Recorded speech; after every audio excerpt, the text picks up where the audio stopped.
তো খোলার ক্ষেত্রে বিভিন্ন ধরনের এই ক্যাশন মানে সাবধানতা অবলম্বন করতে হয়। কি কি এর মধ্যে দেখেন কোথায় কোথায় আমাদের এই এখানে দেখেন একটা স্ক্রু আছে, ভিতরে স্ক্রু আছে না নাই, ঠিক আছে? আমরা কীভাবে বুঝবো? যেখানে তীর চিহ্ন আছে সেখানে বুঝবো যে আমাদের স্ক্রু আছে। এটা একটু করে দেখাবেন। হ্যাঁ, রাইট। হ্যাঁ, এই যে এখানে স্ক্রু আছে, আরও সামনে নিয়ে আসেন। এই যে এখানে স্ক্রু আছে, ঠিক আছে? হ্যাঁ, আরও সামনে আনলে হয়, ঠিক আছে? এই যে এখানে তীর চিহ্ন আছে সাদা, সাদা তীর চিহ্নটা আমরা দেখতে পাচ্ছি। এই সাদা তীর চিহ্নের মাধ্যমে বুঝতে পারি যে এর ভিতরে স্ক্রু আছে। সো এই প্রত্যেকটা জিনিস, এইখানে কোনো তীর চিহ্ন নাই, এখানে কোনো তীর চিহ্ন নাই। সো এগুলোর মধ্যে কোনো স্ক্রু হবে না। এই যে এখানে তীর চিহ্ন আছে মানে এখানে স্ক্রু হবে। এইখানে তীর চিহ্ন নাই, এইখানে তীর চিহ্ন আছে, ঠিক আছে? এইখানে ভিতরে স্ক্রু হবে। আর এইখানে যেহেতু তীর চিহ্ন নাই, এখানে স্ক্রু হবে না। এইখানে তীর চিহ্ন আছে, আমাদের ভিতরে স্ক্রু আছে। ওকে, এই বিষয়গুলো। কারণ এটাকে বলে হিঞ্জ। এই হিঞ্জের উপরে ডিসপ্লেটা দাঁড়ায় থাকে। এই এখনকার প্রচুর এই হিঞ্জ ভাঙা আসে, ঠিক আছে? এই হিঞ্জগুলো এই বেস থেকে উঠে যায়।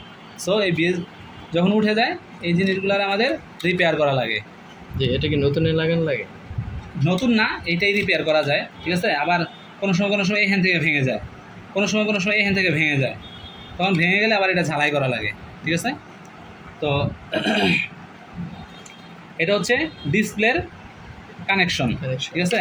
এখানে বিভিন্ন ধরনের কানেকশন থাকে, 30 পিন, 40 পিন, এগুলো বিভিন্ন ধরনের কানেকশন থাকে। এবং খুব সাবধানে, এখানে অনেক সময় লক থাকে, অনেক সময় লক থাকে না। এটা টান দিয়া খুলতে হয়, আবার খুব সাবধানে খুলতে হয়। এখানে কিন্তু অনেকগুলা তার, চিকন চিকন অনেকগুলা, ওই যে দেখা যায় ভিতরে, ঠিক আছে? অনেকগুলা চিকন চিকন তার আছে।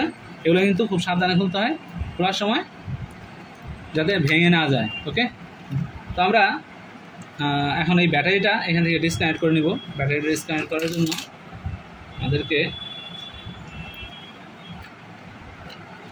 দেখি,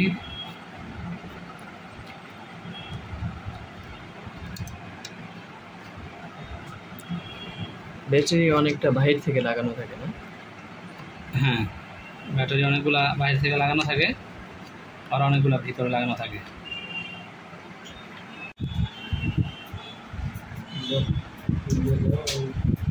তো এটা হার্ড ডিস্ক পাইতো না, এখন কিন্তু হার্ড ডিস্ক পাইছে অলরেডি।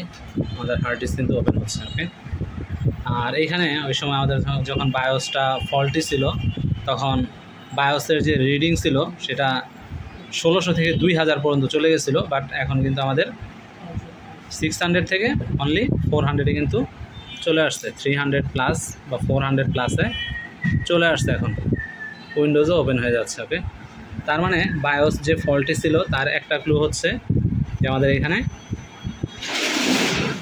এই অনেক হাই রিডিং উঠে গেছে। হাই রিডিং ওঠার কারণেও আমরা বুঝতে পারতেছি যে আমাদের বায়োসে ফল্টি ছিল। ওকে, থ্যাংক ইউ।